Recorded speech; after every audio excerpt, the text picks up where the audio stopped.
तकबीर में कलमा में नमाज़ों में अज़ा में, तकबीर में कलमा में नमाज़ों में अज़ा में, ऐ नाम इलाही से मिला नाम मुहम्मद, ऐ नाम इलाही से मिला नाम मुहम्मद। फरमाते हैं आदम को मुझे खोल दो तोरी में, फरमाते हैं आदम को मुझे खोल दो तोरी में, लिखा हुआ है बाब मिला नाम मुहम्मद, लिखा हुआ है बाब मिला नाम मुहम्मद। कुल्फत में बराबर के वफा हो के सफा हो, कुल्फत में बराबर के वफा हो के सफा हो, हर चीज में लज्जत है अगर दिल में मजा हो, हर चीज में लज्जत है अगर दिल में मजा हो। अल्हम्दुलिल्लाह अल्हम्दुलिल्लाहिल्लज़ी जअला अश-शम्सा वल क़मरा बिहुस्बान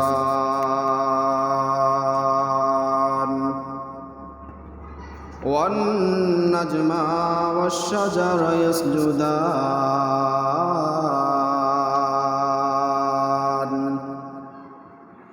वफ़द्दल ज़मानन अला ज़मान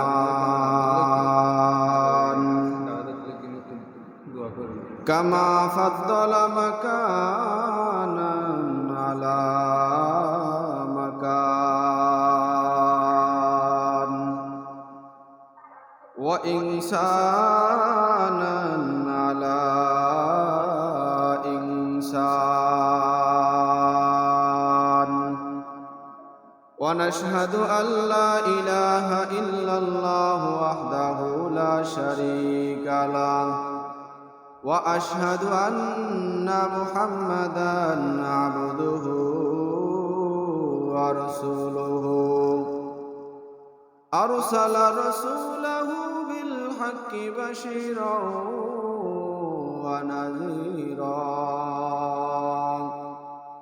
व दाइयन इलल्लाहि बिइज़निहि व सिराजन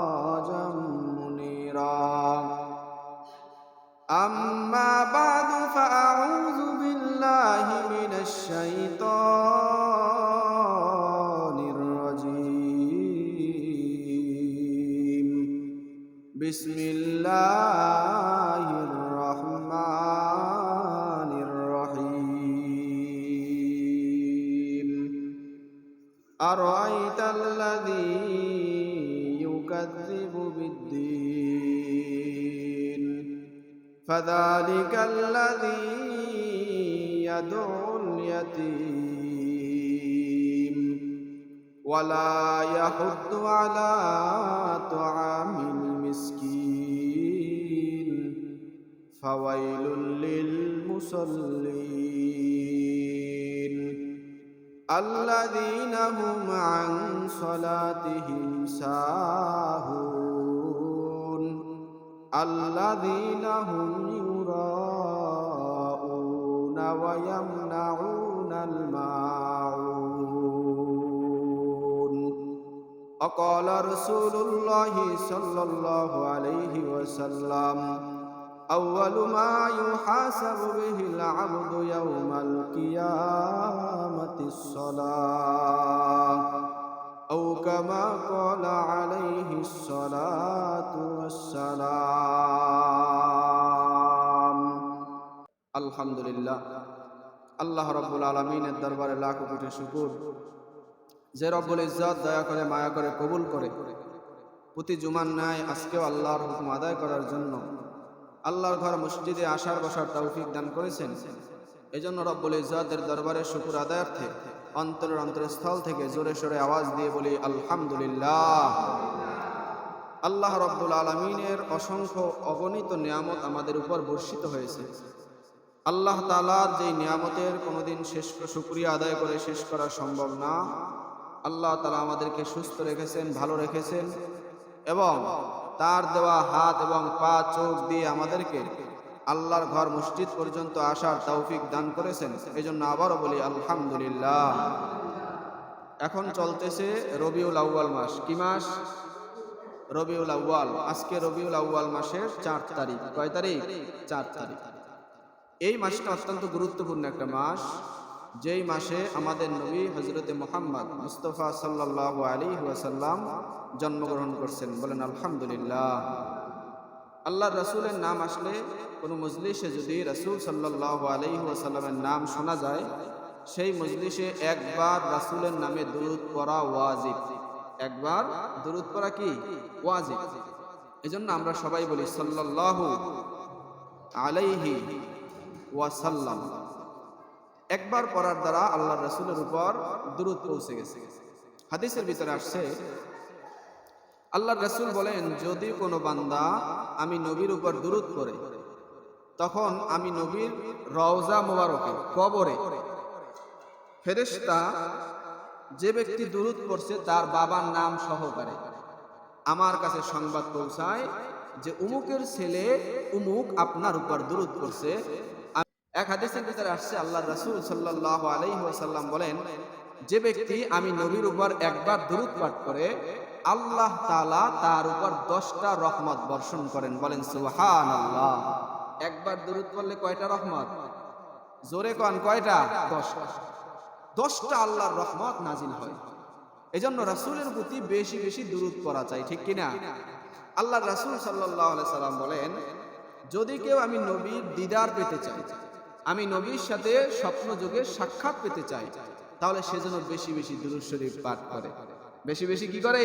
দুরূদ শরীফ পাঠ করে। দুরূদের বিকল্প আর কিছু নাই। রাসূলের সাথে সাক্ষাতের জন্য আল্লাহর রাসূলের উপর বেশি বেশি দুরূদ পাঠ করতে হবে। সবচেয়ে যে ছোট্ট দুরূদ সেটা হলো মুহাম্মদ সাল্লাল্লাহু আলাইহি ওয়াসাল্লাম। এরপরে দুরূদ ইব্রাহিম আছে, যদি সুযোগ হয় দুরূদ ইব্রাহিমটা পাঠ করা। আরো দুরূদ আছে, প্রায় 82টার মতো দুরূদ আছে। কয়টা? 80 থেকে 82টা প্রকারের দুরূদ আছে। যে কোনো একটা দুরূদ আপনি পড়েন, কিন্তু এমন দুরূদ পড়তে হবে যেই দুরূদ হাদিসের মধ্যে উল্লেখ আছে। নিজে বানাইয়া কোনো দুরূদ পড়ার দরকার নেই, কারণ হাদিসে তো আছে। যদি এমন কোনো হইতো যেটা হাদিসে নাই কিন্তু প্রয়োজন, সেই ক্ষেত্রে যেমন বিভিন্ন জায়গায় বিভিন্ন দেশে গেলে কথা বলতে হয়, এবং রাসূলের জামানায় মোবাইলের ব্যবস্থা ছিল না, মোবাইলের আরবি লাগবে না, এটা বানাই নেওয়া যায় যে কোন দেশে সৌদিতে মোবাইলটাকে কি বলা হয়, এটা নিয়ে চলবে, হ্যাঁ এটা বলা যাবে। এরপর রাসূলের জামানায় এই কারেন্টের ভাউল ছিল কিনা জানি না, হয়তো ছিল না, কিন্তু এখন আছে। এটাকে কি বলা হয়? রাসূলের জামানায় এই পাংখাওয়ালা ফ্যান ছিল না, এটাকে কি বলা হয়? এই যে শব্দগুলো, এগুলা যারা আরবি গবেষক, আরবি শব্দ সম্পর্কে যাদেরকে আল্লাহ তাআলা অনেক জ্ঞান দান করেছেন, তারা কিতাব লিখবেন, কোনো সমস্যা নাই। কিন্তু শরীয়তে ইসলামের বিধিবিধানের ভিতরে কোনো ধরনের কমতি আছে? এমন কিছু আছে যেটা রাসূল বললে যায় নাই? আসেনি? নাই, কিছু নাই। কোথায় পাইলাম কিছু নাই? আল্লাহ তাআলা বলছেন, আল-ইয়াউমা আকমালতু লাকুম ওয়া আতমামতু আলাইকুম নি'মাতি ওয়া রাদিতু লাকুমুল ইসলামা দীনা। আমি তোমাদের জন্য ইসলামকে পরিপূর্ণ একটা কমপ্লিট ধর্ম হিসেবে মনোনীত করলাম। বলেন সুবহানাল্লাহ। আল্লাহই বলে দিয়েছেন, এটার ভিতরে আর কোনো কমতি নেই। এমন কোনো বিধান নাই যা ইসলামের ভিতরে নবীর মাধ্যমে পৌঁছাই নাই। কোরআনটাকে আল্লাহ আমাদের জন্য একদম পুরো একটা কমপ্লিট একটা সিলেবাস দিয়ে দিলেন। ও আল্লাহর বান্দারা, এই রবিউল আউয়াল মাস এত গুরুত্বপূর্ণ একটা মাস, যেই মাসটাকে নিয়ে মুসলমান বড় হাই হুতাশ করে। কেমন হাই হুতাশ? হাদিসের মধ্যে আল্লাহর রাসূল সাল্লাল্লাহু আলাইহি ওয়াসাল্লামের জন্মের বিষয়টা ইখতিলাফপূর্ণ একটা বিষয়। ইখতিলাফ বলা হয় যেই মতের উপরে কয়েকজনের মত থাকে। যেই মতের উপরে কি থাকে? কয়েকজনের মত থাকে। একজন বলল না না, মদিনার নবী জন্মগ্রহণ করছেন 8ই রবিউল আউয়াল। অন্যজন ডাক দিয়ে বলেন না, মদিনার নবী 10ই রবিউল আউয়াল জন্মগ্রহণ করছেন। আবার কেউ বলেন না না, মদিনার নবী জন্মগ্রহণ করছেন 8ই রবিউল আউয়াল না, 10ই রবিউল আউয়াল না, বরং 12ই রবিউল আউয়াল। এইটা সাহাবীদের জমানা থেকে এই ইখতিলাফ চলতেছে। এখন দেখেন, ইসলামের কোনো বিধান নেই। জন্মদিন পালন করা যদি ইসলামের ভিতরে খুবই গুরুত্বপূর্ণ থাকতো, সাহাবায়ে কেরাম এই টাইমটারে নিয়ে, এই ডেটটারে নিয়ে, এই সময়টারে নিয়ে এত ইখতিলাফ করতেন না। ডাইরেক্ট যত কষ্ট হোক, কোন দিন রাসূল জন্মগ্রহণ করছেন এইটাকে খুঁজে খুঁজে বের করে তারা একদম ফয়সালা দিয়ে দিত। 8 না 9 না 12 না, বরং আল্লাহর রাসূল কোন তারিখ জন্মগ্রহণ করছে এটা সরাসরি তারা ইখতিলাফ ছাড়া লিখিয়ে দিতেন, ঠিক কিনা? কথা বোঝেন নাই আমার? যদি এটা গুরুত্বপূর্ণ বিষয় থাকতো জন্মদিন পালন করা, রাসূলের 12ই রবিউল আউয়াল জন্মদিন, মিষ্টি খেতে হবে, খিচুড়ি বিরিয়ানি খেতে হবে, এটা যদি খুবই গুরুত্বপূর্ণ থাকতো তাইলে সাহাবায়ে কেরাম এটাকে নিয়ে 8, 9, 12 বলতেন না। এর মানে বোঝা গেল এই বিষয়টাকে নিয়ে যেহেতু তারা ইখতিলাফ করছেন, মানে এই বিষয়টার তারা কোনো গুরুত্বই দেন নাই। মানে হইতে পারে 8 তারিখ, হইতে পারে 9 তারিখ, হইতে পারে 12 তারিখ। কথা বুঝাইতে পারছি আমার? আল্লাহর রাসূল জন্মগ্রহণ করছেন, জন্মের পরে কি বোঝা গেছে তিনি নবী হবেন? বোঝা গেছে নাকি? হ্যাঁ, কিছু কিছু অলৌকিক বিষয় মদিনার নবীর মাধ্যমে প্রকাশ পাইছে। আল্লাহর রাসূলের মা হযরতে আমেনার পক্ষ থেকে কিছু প্রকাশ পেয়েছে, কিন্তু সেটা কখন বলছে যখন নবী নবুয়ত পাইছে, বলে যে এই মুহাম্মাদের থেকে এইটা হয়েছিল, জন্মের সময় এইটা হয়েছিল।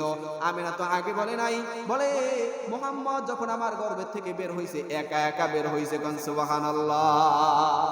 এটা বলছে যখন নবী হিসেবে তিনি স্বীকৃতি পাইতেছিলেন বা পাইবেন এই সময়। হযরতে হালিমাতুস সাদিয়া রাদিয়াল্লাহু তাআলা আনহা ছিলেন মদিনার নবীর দুধমা। তিনি মুহাম্মদ সাল্লাল্লাহু আলাইহি সাল্লামকে লালন পালন করতেন, কিন্তু তার সন্তান আব্দুল্লাহকে নিয়ে যখন মুহাম্মদ ওই মাঠের মধ্যে বকরি চড়াইতে যায়, যাওয়ার পর সেখানে যখন দেখলো ফেরেশতারা তার সিনা চাক করছে, আব্দুল্লাহ দৌড়াইতে এসে আমিনার কাছে বলে, হযরতে হালিমাতুস সাদিয়ার কাছে বলে, মা, আমার ভাইকে কারা যেন 2 জন সাদা পোশাক পরিহিত ব্যক্তিরা আসলো, এসে দেখি তারা আমার ভাইকে শোয়াই ফেলাইলো, মাটির মধ্যে শোয়াইয়া তার বুকের মধ্যে থেকে কি যেন বের করে ধৌত করতেছে। আমি দেখে ভয়ে পলাই আসছি। এই কথাটা হালিমাতুস সাদিয়া কাউরে বলে নাই, ভয় পেয়ে গেছে। হায় হায়, যদি তারা জানতো এটা হলো নবী, তাহলে তো তারা অহংকারের সাথে তারা আরো ভালোভাবে এটাকে প্রচার করতো, ঠিক কিনা? কথা বলে না, প্রচার করতো না এটা যে আমাদের মুহাম্মাদের দেখো অলৌকিক বিষয়।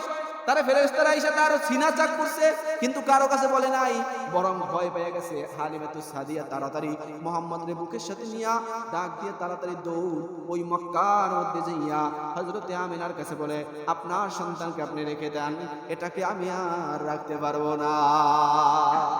যদি নবী জানতো কোন মানুষ যে নবী পালতেছে, নবীরে পালতেছে, এই মানুষটাকে কেউ কি ফালাই দিতে চায়? এর মানে বোঝা গেল মদিনার নবী যে নবী হবেন কেউ জানতো না। এ আল্লাহর বান্দারা, আল্লাহর রাসূলের জন্ম তারিখটা নিয়ে সাহাবায়ে কেরাম তেমন পড়ে রয় নাই, কারণ ইসলামের ভিতরে জন্মদিন পালন করার কোনো বিধানই নাই, ঠিক কিনা? কোনো বিধানই ইসলামে নাই। জন্মদিন পালন করার ভিতরে কোনো ধরনের খায়ের বরকত, ভালোবাসা, আল্লাহর পক্ষ থেকে কোনো নিয়ামত নাই, বরং জন্মদিন পালন করার মধ্যে আছে দুনিয়ার কিছু কালচার। কেমন কালচার? যেটা ইহুদি খ্রিস্টানরা তাদের জন্মদিন পালন করে, সেটাও মুসলমানরা আজকে গ্রহণ করে নিছে। এর হাজার হাজার লক্ষ লক্ষ প্রমাণ আমাদের কাছে আছে। ও বাবারা, বলেন কোন নবীর বিয়ার সময় গান বাদ্য হয়েছিল? কোন নবীর বিয়ের সময় গান বাদ্য হয়েছে? কোন হয়েছে? এমন কোন নবী আছে নাকি? কোন আল্লাহওয়ালা বুজুর্গের বিয়ের সময় গান বাদ্য হয়েছে? নাই, কোনো খবর নাই। কিন্তু আজকে মুসলমান কেন করে? ও মুসলমান, তোমার কাজতে হবে ইসলাম অনুযায়ী, তোমার কাজতে হবে কোরআন সুন্নাহ অনুযায়ী। তুমি কেন গান বাদ্য চালাও? বোঝা গেল তোমার মন মতো তুমি চলতেছো। তেমনি ভাবে যে আল্লাহর বান্দারা মদিনার নবীর ওই যে 12 রবিউল আউয়াল জন্মদিন পালন করে, তারাও কেমন জানো ইহুদি খ্রিস্টানদের পায়ে পাড়া দিয়া চলতেছি। সুতরাং আল্লাহর রাসূলের জন্মদিন পালন করার কি নাই? কোনো সুযোগ নাই। আল্লাহর রাসূলের জন্মদিন পালন করার জন্য যদি মদিনার নবী জন্মগ্রহণ করছেন এই জন্য খুশি হইয়া থাকেন, বেশি বেশি কি পড়তে হবে? রাসূলের প্রতি যদি খুশি হইয়া থাকেন, আল্লাহর রাসূলের জন্মে যদি আপনি আনন্দিতই হন, তাহলে কি করতে হবে? দুরূদ পড়তে হবে। আর একটা কাজ, সেটা হলো মদিনার নবী চেহারা সুরত কেমন ছিল সেভাবে নিজেকেও গঠন করতে হবে। অনেক আল্লাহর বান্দারা আছে না, শেখ মুজিবুরকে ভালোবাসি, গরমকালে একটা ওই আতা কাটা কড়ি গাই দিয়ে আডে, এককাল মুজিবুরের নানি দেখায়, আসেনি এমন মানুষ? অনেক মানুষ আছে হাফিজুর রহমান সিদ্দিকী পীর সাহেব চরমনের ভালো পায়, তার মতো গলা কাটা এই যে কলাট নাই এমন জামা গায়ে দিয়ে হাঁটে, মাথায় একটা টুপিও পিসাবের নাম দিয়েছে, কিরে মেয়া তুমি কি পিসে ভাবছো নাকি? কয় না না, হুজুরের বেশি ভালো লাগে, হুজুরের পোশাকটাও আমার কাছে ভালো লাগে, এই জন্য আমি এইটা গায়ে দেই। এইটাই হলো সত্যিকারের ভালোবাসা, ঠিক কি না? তুমি যদি সত্যিকারই রাসূলকে ভালোবাসো তাহলে এই জন্মদিন পালন করে তুমি রাসূলের ভালোবাসা প্রমাণ করতে পারবা না। তোমার মুখের মধ্যে দাড়ি আর গায়ে জামা, মাথায় টুপি দিয়ে প্রমাণ করতে হবে তুমি সত্যিকারের রাসূলের জন্মদিনে খুশি, ঠিক কি না? আওয়াজ দিয়ে কর। এছাড়া তুমি মুখে দাড়ি নাই, তুমি বিভিন্ন ধরনের নেশাদ্রব্য ব্যবহার করো, তোমার মাথার চুলের কাঠিন দেখলে মুসলমানই মনে হয় না, আর তুমি 12 রবিউল আউয়াল কোনো ব্যক্তি যদি জন্মদিন পালন না করে তার বিরুদ্ধে তুমি কথা কও, তার সাথে তুমি একটু মজা লও, তাকে তুমি কেমন জানো অ্যাঙ্গেল চোখে দেখো, ও মুসলমান তোমার অন্তরের ভিতরে অহংকারে ভরা, এই অহংকার নিয়ে কবরে গেলে জাহান্নাম ছাড়া আর কোনো উপায় নাই, ঠিক কি না?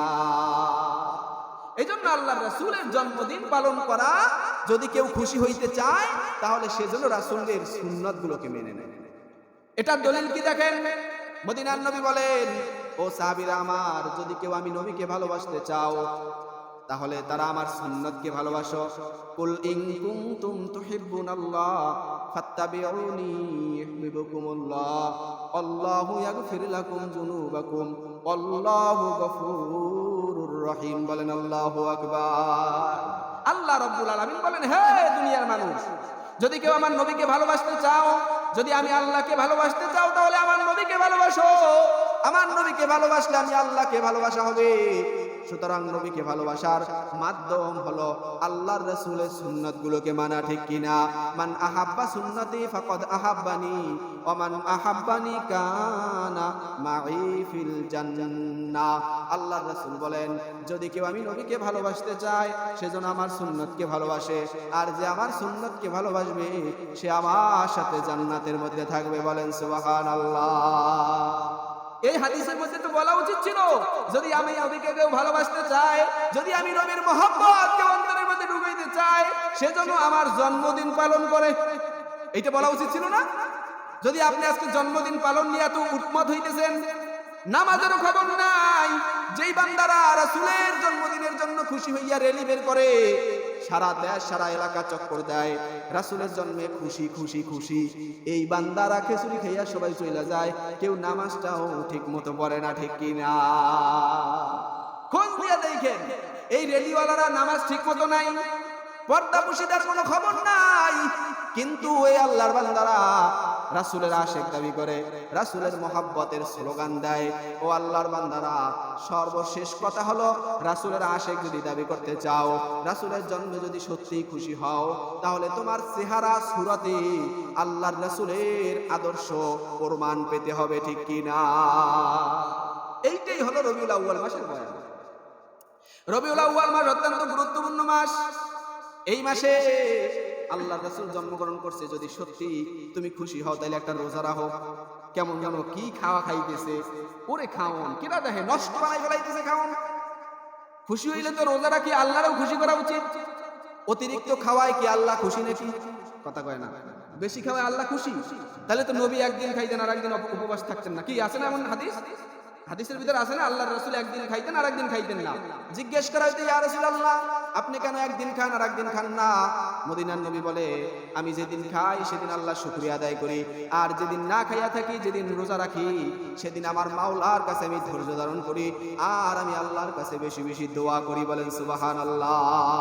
আমি চাই আল্লাহ শুকরগুজার বান্দা হই। এইজন্য বেশি খাওয়ার মধ্যে বরকত নাই। বেশি যারা খায় তাদের রোগ বেশি হয়, ঠিক কিনা?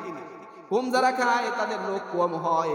বেশি খাইলে বিভিন্ন রোগ দেখা দেয়, বেশি খাইলে বিভিন্ন সমস্যা দেখা দেয়, ঘুমাইতেও কষ্ট, পেট ভরালে ঘুমান যায়, কথা ঘুমান যায় যায় না, কি অশান্তি।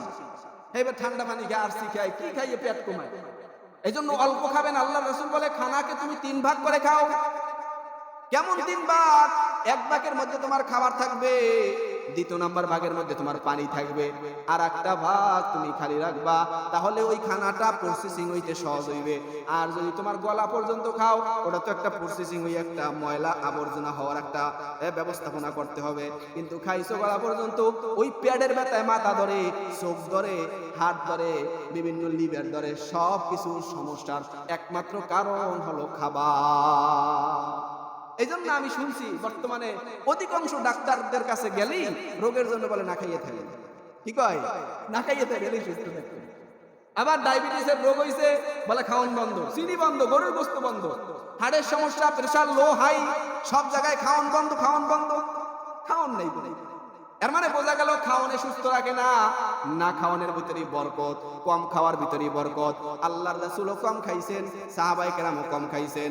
যারা আল্লাহর রাসূল আর সাহাবীদের তরিকায় চলতে চায় তারাও যেন কম কম খাইয়া জীবন যাপন করে।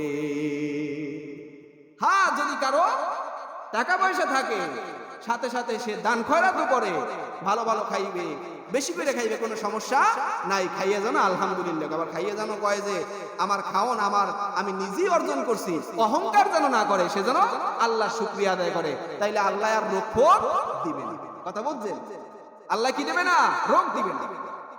কিন্তু শুকরিয়া আদায় না করলে কঠিন মুসিবতের মধ্যে পড়তে হবে। এই জন্য আল্লাহর বান্দারা রবিউল আউয়াল মাস, এই মাসটাকে আল্লাহর রাসূলের জন্মদিন, আল্লাহর রাসূল জন্মগ্রহণ করছে, এটা মাথায় রাখতে হবে। সাথে সাথে এই মাস থেকেই পরিপূর্ণ নিয়ত করতে হবে আল্লাহর রাসূলের জন্মে আমি খুশি, সুতরাং রাসূলের পরিপূর্ণ আদর্শ আমার অন্তরের ভিতরে ঢুকাবো ইনশাআল্লাহ।